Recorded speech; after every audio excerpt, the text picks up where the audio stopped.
Canal 9 Bio Televisión presenta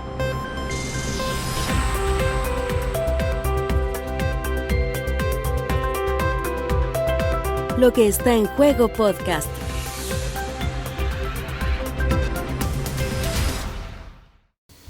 ¿Cómo está? Bienvenida, bienvenido a Lo que está en juego, un podcast de análisis político a través de Canal 9 Bio Televisión, a través de nuestras redes sociales y por supuesto también en un espacio abierto para la conversación en un año electoral. Estoy junto a Lucas Serrano, quien es académico de la Universidad San Sebastián, director de Asuntos Públicos de Observa Bio. ¿Cómo estás, Lucas? Muy bien, buenos días. Bueno, también nos acompaña Leslie Briceño, quien es académica de la Universidad del Desarrollo. Hola, muchas gracias de nuevo por estar acá. En este hermoso espacio, Francisco Gatica, director del Departamento de Economía y Finanzas de la Universidad Bio. ¿Cómo está? Muchas gracias por la invitación. Bueno, no es invitación, porque ellos son todas parte de este programa. Claro que sí, porque es una conversación entre cuatro personas interesadas en la política y muchos de ellos también dedicados a la academia en una semana re complicada, la verdad. Tenemos una pauta, yo quiero partir haciendo un pequeño paréntesis con lo que ha sido la destitución de Isabel Allende. Yo creo que un hito político histórico. Ella iba a cumplir 32 años de carrera en el Senado, no le quedaba más, ¿cierto? O sea, entiendo que ya no podía volver a repostularse y terminar de esta manera, independiente del sector político que tú representes. Creo que la forma y el fondo de todo lo que ocurrió detrás de la compriventa de la casa de su padre terminó de la peor manera. Es todo lo que quiero decir porque necesito escuchar también el análisis de ustedes. Es bastante complejo, la verdad, porque efectivamente uno cuando mira la trayectoria de la senadora Allende, uno no esperaría que su carrera política terminara de esta forma. Es un golpe bastante significativo al Partido Socialista, ha generado un quiebre, diría yo, por mucho que uno esté escuchando discursos de apoyo por distintos sectores del mismo oficialismo, uno puede notar un quiebre.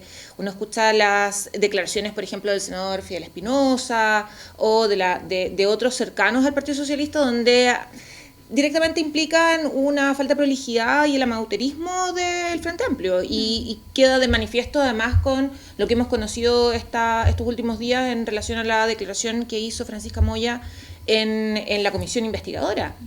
O sea, como nadie levanta la voz y dice, oye, esto no se puede hacer, sabiéndolo. O sea, no es algo como que tengo la sospecha de, sino que ella tenía súper claro de que esto no se podía ocurrir, que había una incompatibilidad y que finalmente no iba a traer consecuencias políticas y probablemente judiciales también. Entonces ahí es lo que uno se pregunta es, ¿qué es lo que ocurrió dentro del oficialismo que siguieron dándole carta blanca a esto y no se paró antes? Sí, yo creo que ha tenido consecuencias. Claramente salieron 2 ministras, ahora una senadora. Todo apunta a que la asesora legal del presidente igual tiene cierta responsabilidad. Podríamos llamar que puede haber inadvertencia funcionaria o algo del estilo, pero ha tenido esas consecuencias y ha generado una tensión dentro de la coalición de gobierno que es muy fuerte. Si uno escucha las declaraciones, fueron bastante duras. Y el Partido Socialista cumple un rol estratégico dentro del gabinete, por lo tanto, yo creo que en realidad ha sido bastante desafortunado. No es la primera vez que sucede. Ha sucedido este tipo de errores antiguamente en la administración de Boric y da cuenta de que estamos a pocos meses de terminar y estos errores ya no se pueden cometer. Bien, así que es bastante lamentable una senadora que ha sido estratégica también en todo el proceso de consolidación de la democracia. Sí. Por lo tanto, es una muy mala noticia. Sí, yo quiero decir una cosa antes de darle la palabra a Lucas, que yo ayer pensaba en unas declaraciones que dio el senador Fidel Espinosa. Decía, ¿dónde está la autocrítica de esto? Porque todos tienen la culpa, menos la autocrítica del gobierno de lo hicimos mal, claro. Lo sentimos. O sea, yo no sé cómo estuvo esa conversación en el comité con el Partido Socialista del fondo, fue el lunes, ¿cierto? Sí, el lunes. ¿Cómo habrá estado esa conversación? Bueno, yo no quiero ser cizañero, pero me acuerdo de una declaración que decía que el gobierno entrante, el gobierno actual, tenía una escala de valores superiores que el resto de la sociedad. Giorgio Jackson. O también que ellos querían avanzar más rápido de lo que podía avanzar la sociedad. Y creo que como pecas pagas.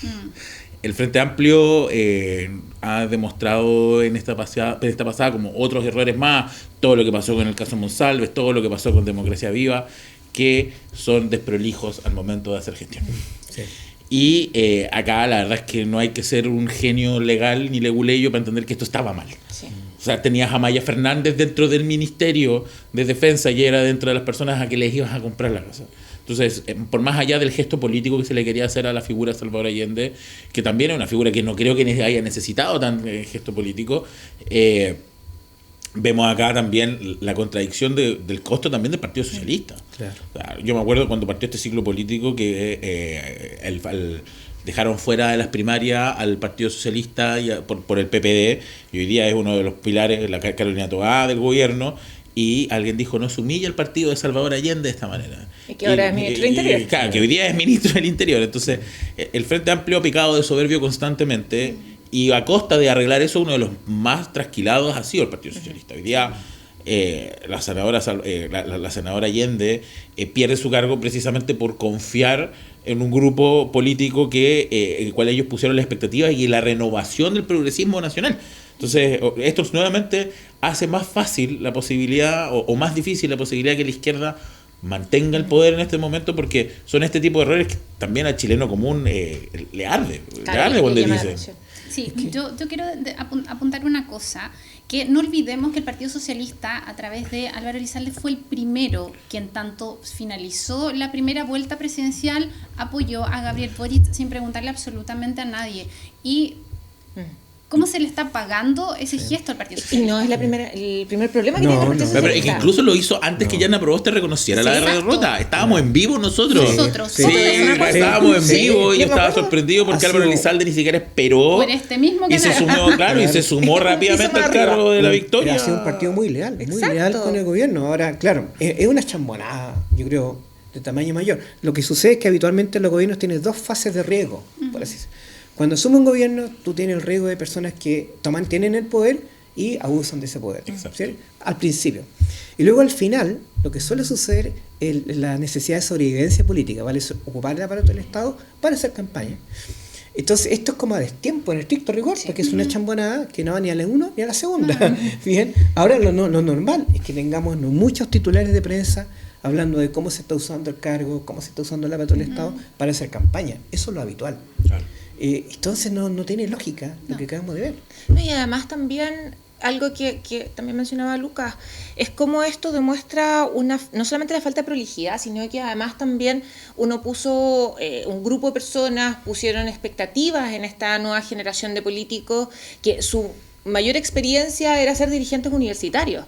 En general, que es la experiencia que tenían, independiente que después fueron diputados, etcétera, pero parten como un movimiento universitario, y uno dijera, bueno, ya, aquí hay una renovación, y finalmente dan la razón a los críticos del Frente Amplio, los críticos de esta nueva camada de política, que finalmente como dirigentes universitarios eran muy buenos y tenían una vasta trayectoria, pero esto de habitar el cargo de presidente o de ministros, finalmente tiene un espacio que aún les falta. Y ese es un problema importante para lo que puede venir después. Además, ese es un tema que a la ciudadanía no lo considera tan relevante. Porque esto no pasó un error en salud, un error en educación. Claro, es un tema cultural. Y es un tema patrimonio que para muchos dicen, estos son los clásicos patrimonios que hace la izquierda, y se imaginan ahí la izquierda con un charango y un chaleco lana. Claro. Entonces, finalmente, mucha gente está diciendo, te lo dije. Te lo dije, por eso no teníamos que confiar en ellos. Claro, otra cosa es con guitarra. Exacto, pero que al final es algo que Portales dice muy bien, el peso de la noche. O sea, gobernar implica responsabilidad, implica consenso, implica negociar y a veces dar un pie atrás con ciertas convicciones. Sí. Y lamentablemente hoy día, insisto, este gobierno se mantiene muy fuerte en los pies del Partido Socialista, que aun cuando, como dijo Hugo Gutiérrez en su momento, qué manera de ganar perdiendo por la cantidad de personas que entraron, vemos que Monsalve salió trasquilado, vemos que hoy día lo que está pasando con Maya Fernández, con Isabel Allende, Carlos Montes lo tienen escondido. Entonces también ha sido un costo muy alto el Partido Socialista, que obviamente hoy día ya siente el desgaste de que al final no era un gobierno propio, ellos se pusieron a disposición Pero hoy día gran parte del capital político que ha tenido que poner en la mesa ha sido el Partido Socialista. Y opaca la agenda, porque Totalmente. deberíamos estar hablando de la visita del presidente Boric a la India, de los nuevos contactos, nuevo contexto en que estamos en comercio internacional y estamos hablando de esto. Sí, bueno, queremos seguir avanzando. Yo solamente voy a quedarme con una reflexión sobre el propósito que tenía la venta de esta casa, que era proteger, ¿cierto?, y velar por el legado de Allende. Yo escuchaba por ahí una crítica que decían, es Isabel Allende, no tiene nada que ver con su padre, es que tiene todo que ver, absolutamente todo que ver. Y me quedo con las declaraciones, tomé una pequeña reflexión que hizo ayer en su discurso, súper sentido, se quebró hasta las lágrimas. Isabel Allende dice, no rehuyo de mi responsabilidad, pero no soy abogado. En ningún momento, ningún ministerio, ningún funcionario, ninguna autoridad involucrada nos advirtió. Ahí dejo también esa reflexión. Pero hablemos de las primarias. Se puso bueno. Esto está entretenido. Se puso por fin entretenido. Por fin, ¿no? Sí. Bueno, Lucas se ríe. Sí. Ya, vamos a entrar con Lucas de inmediato. Bueno, Gonzalo Vinter es el abanderado para las primarias del Frente Amplio. Yo no sé si había otros nombres, porque además que ya lo comentaban ustedes, o sea, son personas jóvenes, entonces a muchos no les da la edad tampoco para postular, es una cosa legal. Yo no sé si él era el O sea, yo creo que el plan A era Bodanovich. Bodanovich, claro. Y también, bueno, se ha conocido algo que venía en los comentarios, que finalmente el Partido Comunista se definió por Janet Jara, que yo también entiendo que era lo más razonable. Aún así, hago la crítica de como premio de consuelo que le dieron a Jadwe, de dejarlo como una posible carta como candidato a diputado, considerando que él está con una serie de restricciones judiciales. Es como que no se entiende de que las personas comunes y corrientes quieren políticos transparentes, dejar la corrupción, independiente de que uno es culpable hasta que se confirme. Pero él está en un proceso judicial muy complejo, entonces, ¿para qué? Dejo también abierta esa reflexión. Sí, bueno, la verdad es que lo que estaba faltando en esta mesa era los nombres de la izquierda. Sí. Eso es lo que nos estaba faltando. Porque la derecha ya tiene su propia teleserie, en el centro aparecieron algunos sospechosos por ahí, algunos nombres ya tradicionales. El otro día, la vez pasada, hablamos de los 208 candidatos que tienen intenciones de... Pero claro, el oficialismo, el progresismo te estaba trazado los nombres. Es cierto que tenían un nombre fuerte en la cancha, que se demoraron un montón en tirar. Yo no me acuerdo un ciclo presidencial donde la izquierda no hubiera tenido una carta fuerte tan entrado el año electoral, que es ahora Carolina Toá.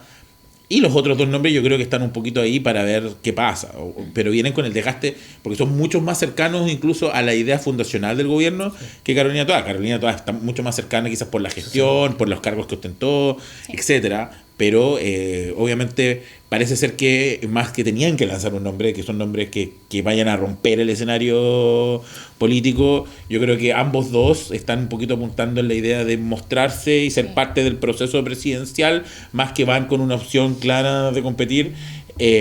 Pero sí es importante que haya primaria y parece ser que la izquierda está dando más señales de primaria hoy día que la derecha, y eso hace una semana no parecía ser así. Sí, yo creo que pueden ser unas primarias bastante competitivas. Claro. O sea, que la primaria del 2021, ¿cuánto movilizó en el oficialismo? Como 2 millones. Lo tengo anotado, es 1.700.000, poquito ya, más. sí. Que fue la Jadwe Boric. Sí. Yo tengo la percepción de que esta primaria, igual probablemente falta algún nombre. O sea, ya tenemos a Carolina Toá, Gonzalo Vinter, Janet Jara. No sé qué va a pasar si es que finalmente Vlado Mirosevic va en esta primaria. Parece que no. Parece que no Lo puede. último que entendí fue que por temas de partido no le Sí, da. yo también tenía esa duda, tenía que revisar, pero Pero claro, Mulet tampoco. Mulet tampoco, Claro, porque no cumple con los partidos no cumplen con las Sí, condiciones con las para condiciones. poder, tendrían que reunir firmas y probablemente eso puede ser un poco más desgastante. Pero vamos a ver si efectivamente van a ser esos tres, si es que se suma un candidato del Partido Socialista. No sé si los ánimos dentro del Partido Socialista, después de lo que conversamos, está para elegir candidato o decantarse al ritmo por... que vamos, elige Isabel Allende. Vamos, salve. La presidenta O Maya socialista Fernández. era Claro. por Sí, definición es una la posibilidad, candidata, sí. pero en general se puede constituir una primaria sumamente competitiva y podría movilizar una cantidad de votos significativos, y eso, ojo, va a significar que si el oficialismo tiene primarias, va a controlar la agenda en la discusión política, Claro. algo que la derecha le va a costar mucho más porque no va a tener el espacio, no va a tener la tribuna, porque pensemos que la primaria va a haber franja, Sí. va a haber Campaña. también campaña, van a Despliegue. despliegue, o sea... Eso puede perjudicar a la derecha, y si es una primaria competitiva, yo comparto con lo que señala Lucas, probablemente Winter y Janet Jara van a la papeleta, pero pensando con una intención de cómo negocio las parlamentarias. Exacto. Ah, Senaturías a lo mejor están jugando ahí. Y ojo, para sus partidos también. ¿Cómo va a quedar armado este tablero finalmente? Sí, yo creo que las primarias hacen bien. Hacen bien porque ayuda a que los candidatos se vayan fogueando. Tenemos así 2 ministras de Estado del presidente Boric, ¿okay? O sea, y incluso el presidente Boric, cuando pidió a Janet Jara, dio la intención de unidad dentro, podríamos decir, del oficialismo. Entonces yo creo que claramente ayuda, y yo creo que hoy día el escenario es mejor que antes, en estricto lugar, porque ya las cartas están echadas. Janet Jara tiene una experiencia en política, no es una persona nueva. Ella tiene un cierto carisma, tiene un cierto arrastre, viene con su ley de reforma laboral, por lo tanto, finalmente el Partido Comunista siempre ha sido ordenado y finalmente se mueve, por lo tanto, va a ser interesante esa discusión entre, podríamos decirlo, Toá, que debería aglutinar los compromisos del Partido Socialista, porque yo creo que la candidata del Partido Socialista no es una buena candidata, la presidenta no es una candidata, no es. Por lo tanto, Toá debería aglutinar los compromisos del Partido Socialista. Winter también tiene historia en polemizar, una persona que tiene cierto manejo, y Janet Jara va a ser una interesante primaria. Sí, yo acá, haciendo alusión a nuestro podcast, lo que está en juego yo creo que tiene que ver un poco con cómo salvamos los muebles de esto, ¿no? Claro. Porque las encuestas, yo sé que ustedes mismos me lo han explicado muchas veces, o la lectura de un periodo, pueden pasar muchas cosas, los tiempos líquidos podemos terminar de otra manera, pero todo indica que vamos a tener, si hoy fueran las elecciones, un presidente de derecha. Sí. Entonces yo tengo la sensación que finalmente el oficialismo se convenció que tenía que hacerse cargo de esto llamado elecciones presidenciales, porque hasta un par de meses atrás no había ninguna intención de hablar del tema, de buscar candidatos, de al menos decir, bueno, hagamos algo, como soltando la presidencial. Claro, lo que pasa es que igual se produce el síndrome del pato cojo. De momento que estamos hablando de las presidenciales, sí. Estamos hablando de los 3 nombres, ya el presidente Boric como figura política empieza a decaer y empieza la cuenta regresiva. Faltan cantidad de meses, falta ya la capacidad de tirar proyectos nuevos cero. Cero hoy día.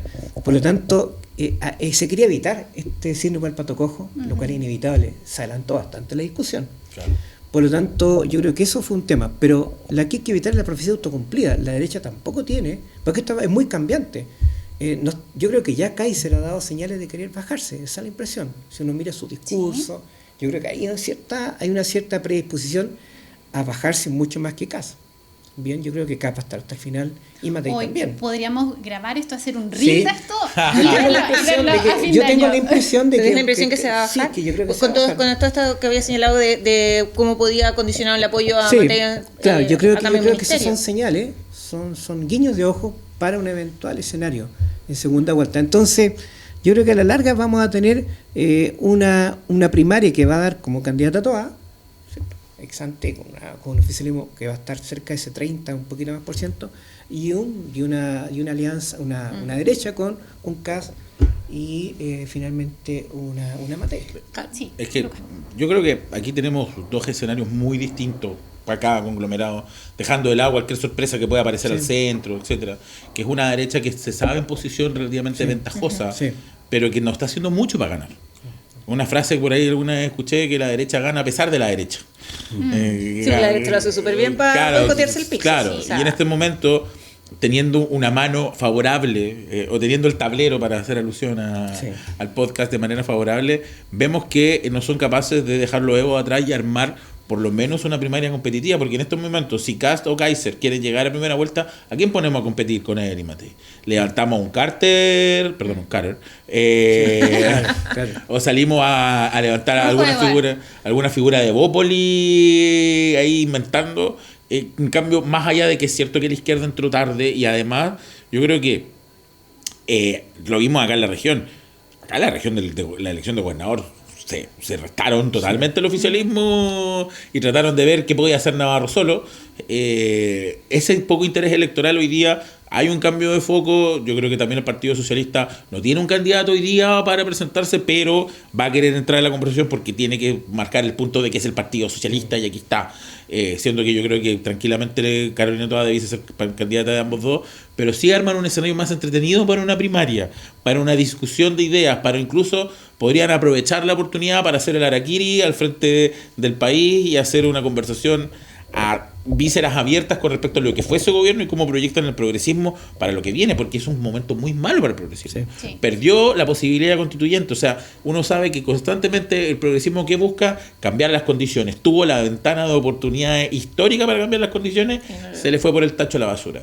Tuvieron un gobierno joven, de movimientos sociales, feminista, con todos los problemas que tuvieron, ambientalista, con todos los problemas y las contradicciones que hablamos al principio y otras.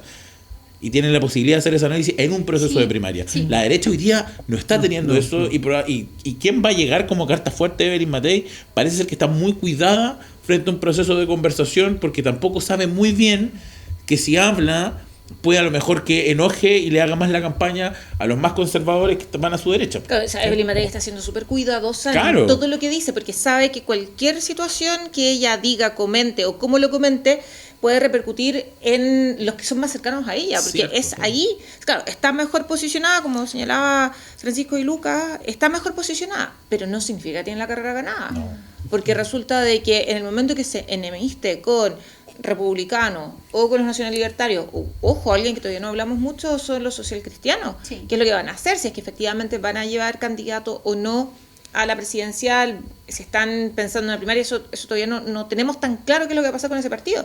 Y ella tiene súper claro que su enemigo, si bien está al frente, tiene que estar bueno con sus amigos. Pero yo creo que por eso ella esta semana volvió a reiterar la necesidad de una primaria abierta del sector. O sea, le conviene, pero me encanta de que no ni republicanos ni Kaiser van a recoger ese guante. Sí, yo creo que Kass, especialmente, ella ha tenido una tendencia casi, el Partido Republicano en general, de testimonial.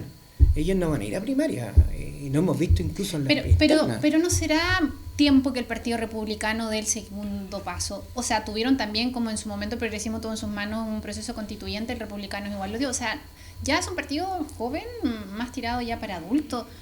¿Para qué van a seguir testimoniando? A lo que nos hemos convertido, a lo que hemos llegado para que el partido... Claro, digamos que el partido adolescente. O sea, es que lo veo comparativamente, o sea, me refiero a eso. Ya ha tenido procesos, el proceso constituyente, elecciones municipales, ya tuvo una presidencial, entonces no será momento de dar el otro paso. Claro, lo que pasa es que el ADN del Partido Republicano tiene esta cuestión media mesiánica. Exacto. Y ellos son excluyentes, por definición son excluyentes. Somos nosotros el partido que tiene que liderar este proceso. Y lo hemos visto en los diferentes niveles. En los diferentes niveles se ha visto. ¿Sí? Por lo tanto, yo creo que más que un partido niño, es un partido más adolescente. En el fondo, le va a costar deshacerse de ese relato. Sí. Que es un relato político muy, muy fuerte. Sí, y que además también al Partido Republicano le cuesta mucho transar, le cuesta mucho negociar, llegar a consenso. Y es, como tú bien señalas, son mis ideas y mis ideas son finalmente las que se tienen que implementar porque yo tengo la razón. Y ojo, Lucas comentaba lo que pasó en gobernadores con la izquierda. ¿Qué es lo que pasó con la alcaldía en Concepción, por ejemplo? Claro. No llegaron de acuerdos con tres. Claro. Bueno, sí, la izquierda también iba fraccionada, pero habían tres candidatos de derecha que uno podía pensar que estaban relativamente similares en términos de ideas, y no pudiste ni siquiera resolver una primaria. Claro. Sí. Y habían dos candidatos que era Valentina Pavés y Héctor Muñoz. Quiero decir, Héctor Muñoz, que sí querían. Claro. Ellos tenían toda la intención de hacer una encuesta, buscar las opciones, y fue finalmente James Argo el que dijo que no a través del Partido Republicano. Claro. Una cosa que además no se entiende por el origen de James Argo. A mí siempre me llamó eso la atención. Por la manera de hacer política que tiene él. Por eso digo, a lo mejor, claro. O sea, tiene que ver, yo creo, con un tema de partido. Claro, de partido, finalmente. Pero que aquí hay una estrategia probada. Que el partido, precisamente, el Partido Republicano, ha crecido gracias a la exposición de José Antonio Caz y sus ideas que le ha permitido llegar a primera vuelta. Fue lo que conversamos la semana pasada. La tentación de que la primera vuelta en sí misma sea una especie de primaria genera esa idea, y hoy día tenemos al Nacional Libertario que dice: yo también quiero. Claro. Yo también quiero esa exposición, yo también quiero esa palestra, a costa de algo que Leslie acaba de decir muy bien. Ya vimos las consecuencias. Acá la comuna de Concepción es el mejor ejemplo de no ir en primarias. lo que te puede generar un escenario de dispersión de votos y qué puede terminar pasando. Puede terminar pasando que Evelyn Matei se quede fuera. Tranquilamente, Sí, tranquilamente. Si a lo mejor llegan a un acuerdo caso Kaiser y va uno de los dos a la papeleta, pueden dejar Matemática. afuera, a Claro, Evelyn Matei, tranquilamente. Porque uno supondría de que el progresismo se alinearía frente a la persona que gana las primarias Sí. Y además del oficialismo. no sabemos qué bolsa de gatos va a haber en el centro. O sea, si va Carter, si va Parisi, son votos que también le pueden quitar a Evelyn ¿Qué va a Matei. pasar con Meo? Meo no Claro, sé si irá claro. finalmente para Cuba el Partido Decían con Radical. el Partido Radical que estaría Claro. listo. O si prácticamente. llega, no sé, pues, el Harold Mike Nichols, que es como un centro-centro, todos esos votos va a ir a apostar a una candidata como Evelyn Matei, y en un escenario de dispersión de votos puede que termine pasando Carolina Toá y Axel Kaiser, perdón, Johannes Kaiser o José Antonio Kast, y podemos tener una elección similar a la anterior, donde la derecha ser considerada más extrema y el candidato de izquierda, que era considerado más templado, puede terminar dándose a favor de la Claro. izquierda. Ojo, tú el otro día decías Sí. que el Partido Socialista viene a ser el centro. Claro. Claro. Creo que también lo conversábamos acá, la idea del Partido Bisagra también. Claro. Claro, si tú Entonces, miras la encuesta en general, a todas le conviene tener un candidato de extrema derecha en segunda vuelta. Por supuesto que supuesto que sí. sí. Conviene, porque en el fondo su factibilidad es mucho más. es mejor el escenario Miren, para ellos.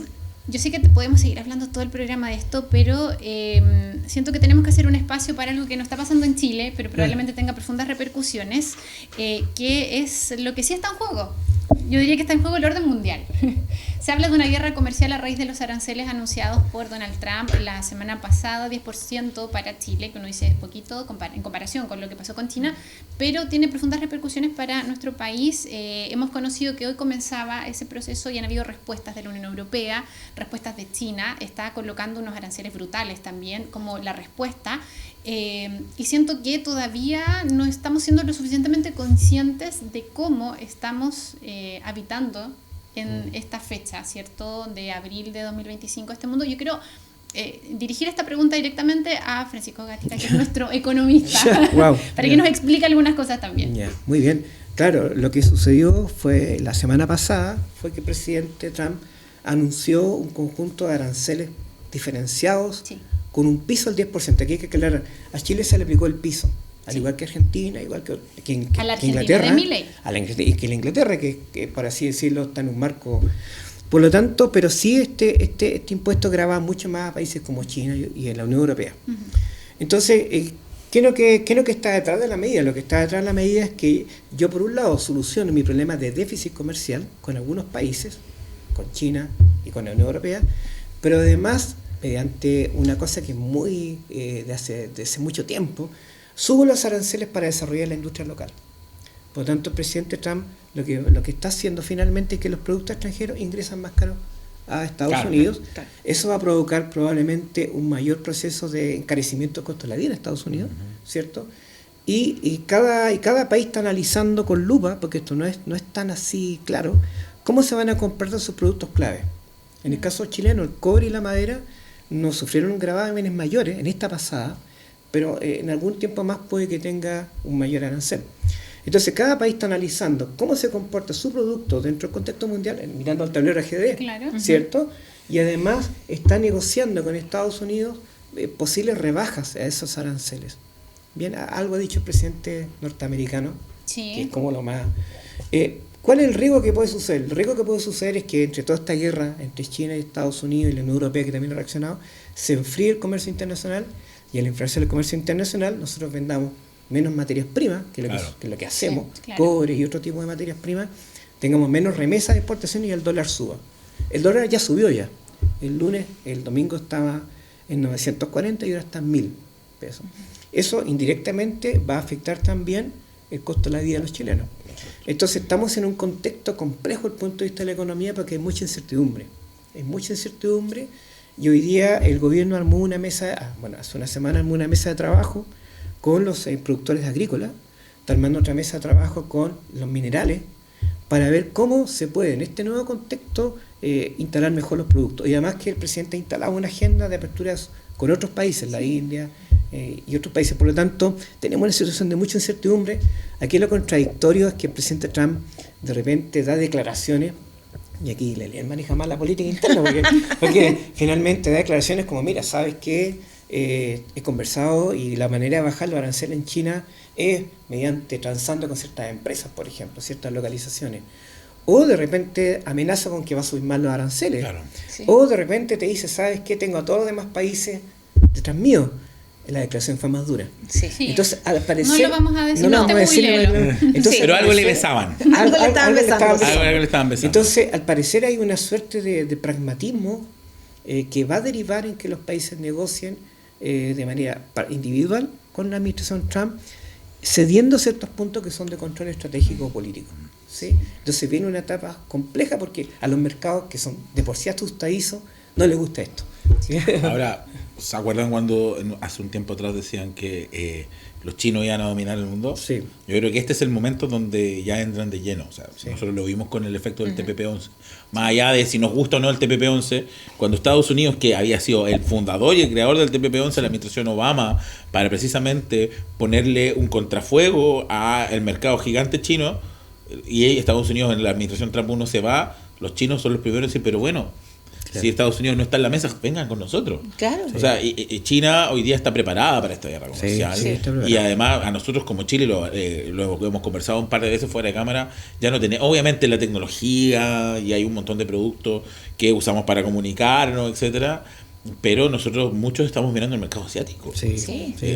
Porque es un mercado enorme. Obvio que sí, entonces no nos obviamente a todos los países le afecta esto y Donald Trump precisamente yo creo que está haciendo esto para una demostración de que Estados Unidos sigue estando en la cúspide del comercio internacional y el concierto internacional y puede darse este lujo para que la gente vuelva a rezarle a Estados Unidos. Sin embargo, en un contexto donde China no solamente está preparada para el golpe, sino los va a golpear de vuelta. Ya lo ha golpeado. Claro. Sí. Ahora es una apuesta muy, muy riesgosa. Sí, Por supuesto. porque también tiene que subir los aranceles y ojo, esto tú lo comentabas, puede afectarnos a nosotros en el aumento del costo de la vida, pero también les va a afectar a Sí. los norteamericanos. O sea, Claro. es muy probable que aumente la inflación, que aumente la pobreza, y el temor de la recesión económica es algo que los mercados empezaron a asustarse el día lunes. Claro. Todos los mercados salieron a la baja y también hubo, por lo que yo estuve leyendo también, hubo algún tipo de señales verdes, pero más que nada por rumores y especulaciones. Pero los ciudadanos norteamericanos ya están saliendo Sí. a protestar. Sí. Y son protestas que Donald Trump no había visto ni siquiera en su primer mandato. Sí, a mí hay cosas que trato de aterrizar un poco en la realidad local. Revisaba una entrevista que le hacían a uno de los gerentes de Camanchaca y decía que el tema salmón ya está complicado con el tema del alza de los aranceles. Sabemos que el sur de nuestro país es una zona evidentemente Claro. exportadora de salmón. Claro, no se toca todavía la madera, que sería otra de las grandes industrias que tenemos en la región del Biobío, pero se está exportando fruta en la región del Sí, Biobío sí. hace un buen rato también. Claro, con el cambio sí. climático, ¿cierto? Tenemos mucha más fruta y variedad que teníamos años atrás, para bien o para mal, ¿cierto? ¿Y qué va a pasar con eso, con la empleabilidad? Finalmente, si en eso se traduce que la gente tenga trabajo para poder sustentar su casa, su familia. Sí, por supuesto. Hay que entender de que muchos de esos productos ahora ingresan con este gravamen del 10%, ¿cierto?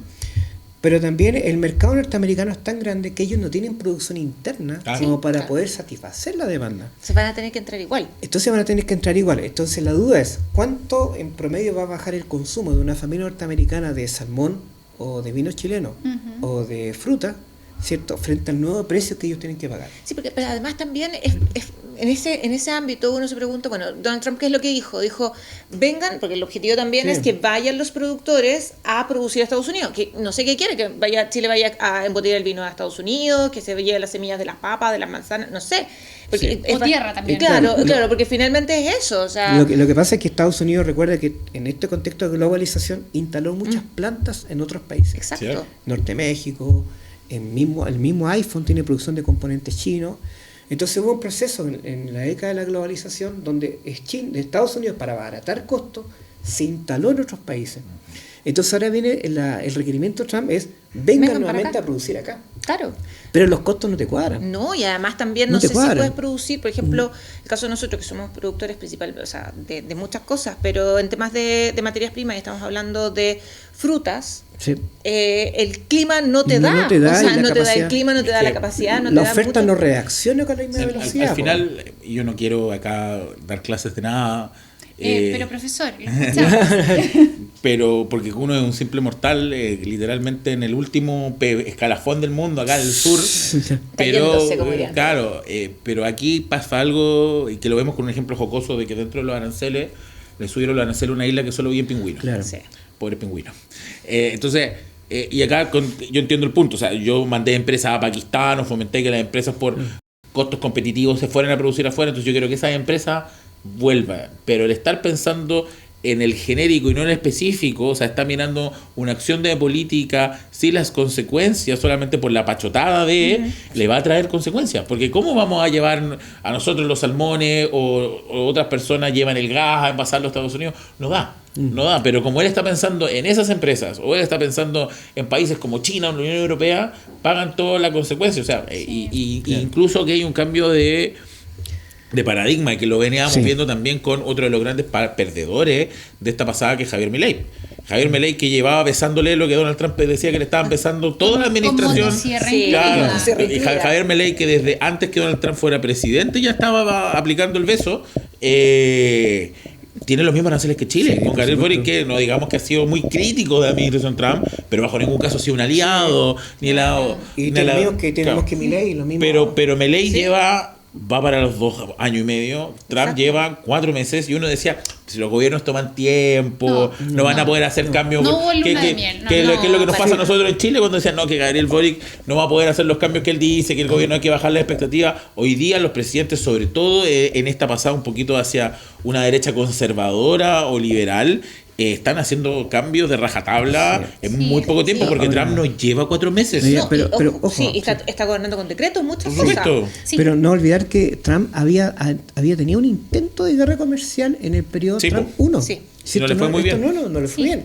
Él había instalado este guerra comercial contra China. Por lo tanto, él retomó su agenda solamente. Sí, pero yo siento que esto último ha generado ruido, porque él dice que tiene el Congreso, pero yo leía que hay un grupo que es como una decena de senadores republicanos que están buscando cómo legalmente revertir esto, y que este tipo de acciones no puedan ser por decreto, sino que haya consulta al Congreso. Ahora, yo quiero plantear una cosa que me preocupa. Escuchaba a Mario Marcel explicando que nosotros tenemos como los huevos en distintas canastas, ¿cierto? Sí, como diversificación. Claro. Sí. Ya, pero para usted tiene unos huevitos, usted los mete en distintas canastas y se va comiendo los huevitos de esas canastas. Tenemos ahorros. Eso es lo que a mí me preocupa. Creo que es una... No. Tenemos chanchito, es lo que a mí me angustia de pensar de que si viene una recesión, nuestro país... Yo recuerdo los tiempos del ministro Velasco que se ufanaba, ¿cierto? De que teníamos mucha platita guardada. Las vacas gordas que había que guardar para las vacas flacas. Sí, esa plata ya está utilizada y nosotros estamos aumentando el endeudamiento. Y el gasto público. Exacto. Ahora bien, el endeudamiento en los casos chilenos, o sea, a diferencia de otros países, si uno lo compara con el Producto Interno Bruto, está dentro de criterios razonables. Bien. Entonces, ¿qué es lo que sucede? Ese dinero ya se gastó. La clave está en justamente diversificar los mercados. Vale decir que yo tenga presencia en el mercado europeo, en el mercado asiático, en lo que queda del mercado norteamericano y en el mercado que puede estar aquí en América Latina. No poner todos los huevos en la canasta es muy importante, porque en estricto rigor la economía norteamericana uno puede prever que va a tener mayor inflación y va a tener menos crecimiento. Ese es el efecto que tiene. Claro. En el corto plazo, puede que en el mediano plazo la cosa se revierta. Por tanto, bueno, es válido mirar el mercado chino, es válido mirar el mercado europeo. Uno puede esperar ahora que más productos chinos ingresen al mercado europeo, ¿cierto? Entonces, la India también, ¿no? La India también, ¿no? Pakistán, como dijo Lucas. Entonces, a la larga, la diversificación es la clave, pero tener hoy día fondos que se puedan echarle mano, no está, porque eso se ocupó en el estallido social y en la pandemia. Claro. Hoy día estamos adquiriendo mayor deuda para cubrir déficits presupuestarios, pero que está regulada, que está manejada, porque cuando uno la relaciona con el Producto Interno Bruto, están márgenes que son controlados. Ahora, esa es un poco esto ha sido sistemático, ¿no? Sí. El aumento del gasto público y el aumento de la deuda en Chile ha sido sistemática, y va también de la mano con la ausencia de crecimiento o un crecimiento bajo, y también viene con una mayor demanda por parte de las personas. Sociales, las personas piden más cosas y eso implica romper más el chanchito. Y también te presenta hoy día un Chile que tiene que salir a mirar muy bien el concierto internacional, porque no olvidar que Chile, como otros países, tenían tratados de libre comercio firmados con Estados Unidos, y que Donald Trump se lo metió por ahí mismo donde piden que lo besen. Entonces, hoy día, obviamente, los mercados chinos, ¿quién pensaría que China pasa a ser un socio comercial más serio hoy día que Estados Unidos. La Unión Europea siempre ha sido seria. Recuérdense todo lo que nos costó firmar el Tratado de Libre porque Comercio con la Unión Europea. Era un dolor de cabeza. Fue un dolor de cabeza para la Soledad Alvear, etcétera. Pero hoy día China es un socio comercial mucho más serio que Estados Unidos y están en una pelea hegemónica que lo que a nosotros nos va a pasar es el daño colateral nomás de esa pelea. Hay que entender porque ahí está la pelea. Ahí está la pelea. Ahora hay que entender que nuestro país es un país pequeño, Por 18 supuesto. millones 400.000 habitantes según el último censo, Sí. ¿cierto? 2024. El estándar de vida y la calidad de vida que tiene Chile no se cubre solamente con el mercado Ni interno. por si acaso. Tiene que ser un país exportador. Nosotros no tenemos Sí. que tener, a diferencia de Brasil o Estados Unidos O Argentina. o Argentina, que tiene un mercado grande, ¿cierto? Nosotros tenemos un mercado pequeño que probablemente no va a crecer mucho más. Entonces, somos un país muy expuesto a lo que pase con la exportación. Muy Sí. expuesto. ¿Qué pasa con los fondos de las AFP? Que también ha sido una pregunta que se han hecho mucho. Ya. Nuestra platita, señor cotizante, no está precisamente invertida en nuestro país, sino que está en capitales extranjeros y cuyos dueños en su mayoría son norteamericanos. Sí. ¿Qué está pasando ahí? También me pregunto yo. Dicen que no hay que hacer ningún movimiento. Eso ha dicho Sí. las AFP. Usted no haga nada, no se cambia de fondo ni nada. Pero nos han dado duro también con el Sí. tema pensiones. Entonces uno dice ahora que había reforma y vamos a poder estar más Depende del tranquilos. fondo que esté hoy día. Si usted está Ya. en fondos más riesgosos, probablemente en un tiempo más va a empezar a notar que su fondo cayó en términos relativos. Si usted está en fondos menos riesgosos, que son los fondos E y D, probablemente va a mantener un poquito más de estabilidad. ¿Ya? Pero los fondos más riesgosos, que habitualmente son personas más jóvenes, como todos nosotros, ¿vale? Por supuesto, por supuesto. Estamos en Lolo. fondos que son tipo A o B y ellos van a tener que tener algún cambio. No se ha notado mucho hoy día, porque por otro lado está subiendo el dólar. Claro. Entonces ha compensado eso.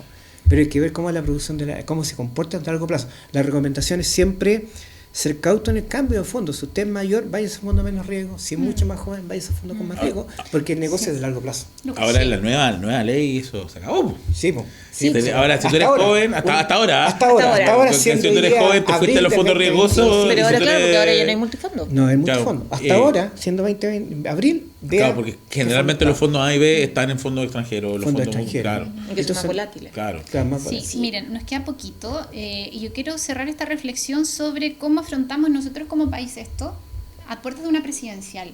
No, yo no sé si da lo mismo que en gobierne Chile desde el próximo año con este escenario mundial. Lo O sea, planteo ahí, Leslie. A ver. Sí, nunca da lo mismo que en gobierno de Chile. Claro. Yo creo que en cualquier elección presidencial siempre se juegan muchas cosas, pero efectivamente en un concierto internacional que está tan complejo, con una guerra comercial que ya vimos que está desatada y que todavía no sabemos cuáles van a ser las repercusiones. O sea, tenemos claro que van a haber países que van a negociar con Donald Trump, probablemente Chile también va a tener que negociar algunas cosas con Estados Unidos, porque claro, si el problema para Estados Unidos no somos nosotros, los No, 18 millones no, y tanto, no. no, si nosotros, sí, verdad. Hasta que los ustedes- pingüinos son más problemas. Exacto. El problema son los chinos. Sí. Y es ahí donde él está metiendo el diente. Pero finalmente tenemos que mirar qué relación vamos a tener el primer mandatario o primera mandataria, quien sea, a partir del próximo año, con Estados Unidos.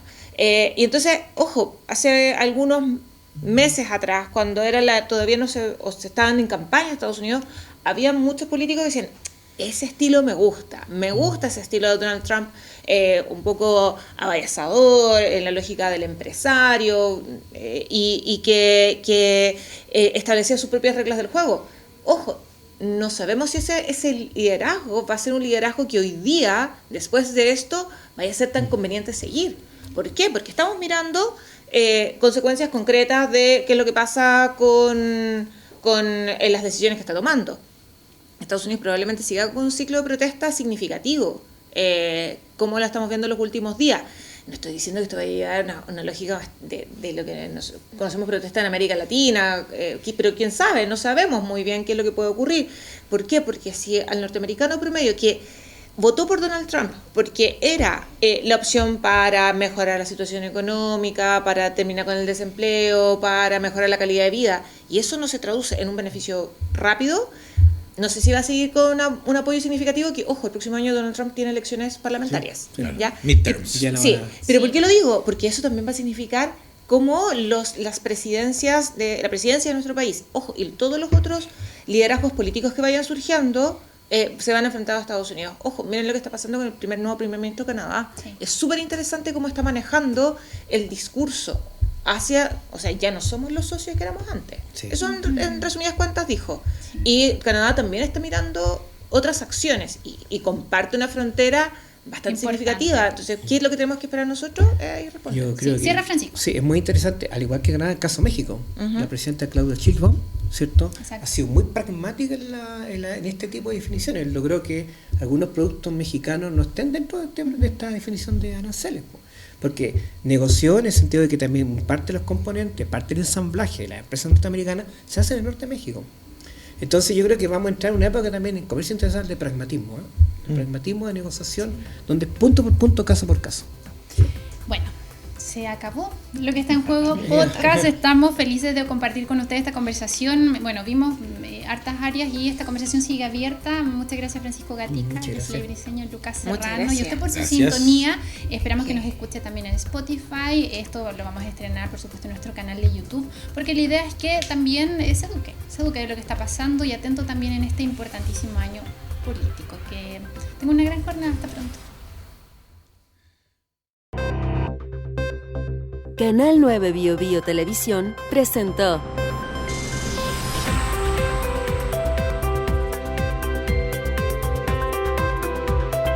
Lo que está en juego podcast.